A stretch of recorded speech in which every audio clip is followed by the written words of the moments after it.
وقال بعضهم لأحمد بن حنبل إنه يثقل علي أن أقول فلان كذا، يثقل، وفلان كذا، فقال إذا سكت أنت وسكت أنا فمتى يعرف الجاهل الصحيح من السقيم؟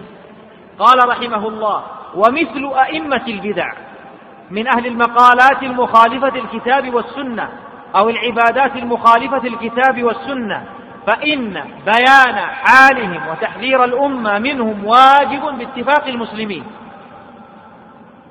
حتى قيل لأحمد بن حنبل: الرجل يصوم ويصلي ويعتكف أحب إليك أو يتكلم في أهل البدع؟